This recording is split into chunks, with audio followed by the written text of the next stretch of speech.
In every generation and time, there are struggles, there are challenges, there are difficulties that end up belonging to a society, to a people, to a generation. And when we look at things, you find the difficulties are similar. Scripture says that in the challenges that face humanity, the challenges that each individual has is not different from the challenges everyone else has. And one of the things about our humanity is it wraps us together, and we can understand each other because we go through similar things. One of the challenges, I would say, of our generation is we really don't, for the most part, in the United States, have difficulty getting food.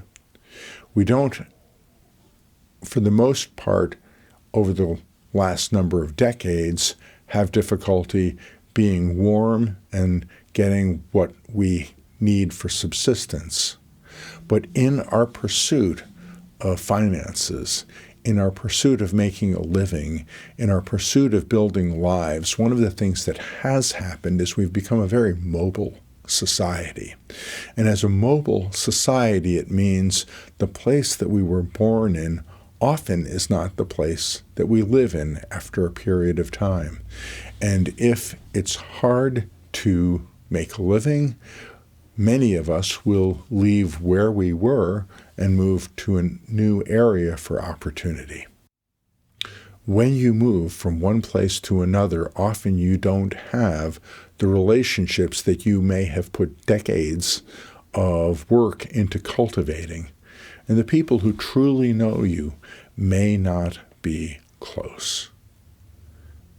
It is one thing to be forgotten by people, but it's an entirely different situation if we get forgotten by God, or if it seems that that is the case.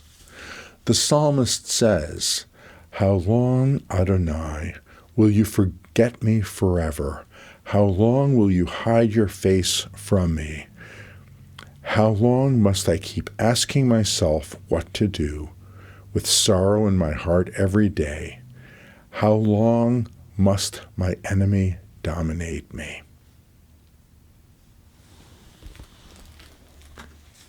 King David, who is the psalmist who is credited with what I just read,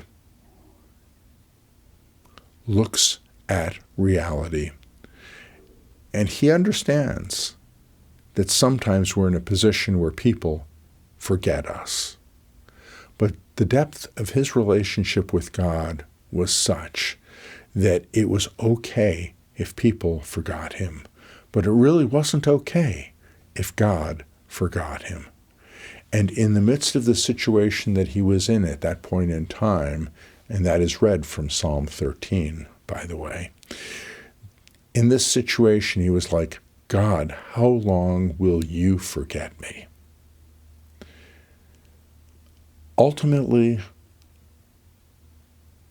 the question ends up being, who can you not bear to have forget you? Who do you need attention from? Who is important enough to the point where if you don't get what you need, you will end up having words about that? For King David, it was his relationship with God. And this is preserved in the Psalms. And picking up a Bible and reading through the Psalms, you'll find a lot of the Psalms in Hebrew say Le David, or as translated in many English translations, a Psalm of David. One of the difficulties of our age is the concern that we are forgotten, is the concern that the relationships that we have aren't sufficiently tight in order to end up causing us to be knit into a society. And one of the horrible things that can happen to a person is for them to be lost in a place where they are not attached to others.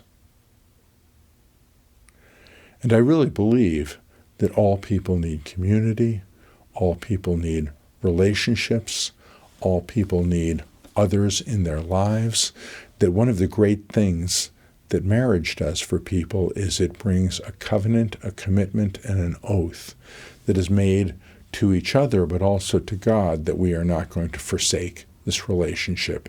And even when it gets difficult, we're going to stay.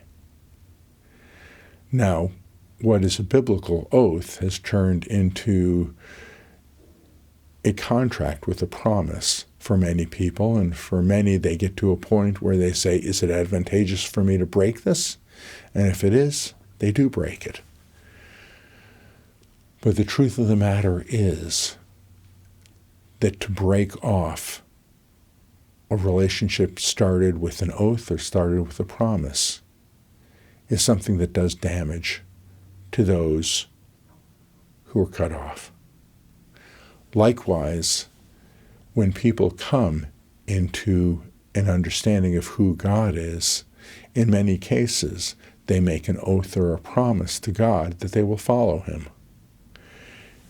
And as serious as breaking a marital oath or vow is, breaking the oath or vow to God that we're going to be with him is far more serious and far more difficult. Because honestly, when push comes to shove, you don't want to be a forgotten person. You don't want to be forgotten by those who are in your life and those you are related to. You don't want to be forgotten by those that you have made vows and promises to.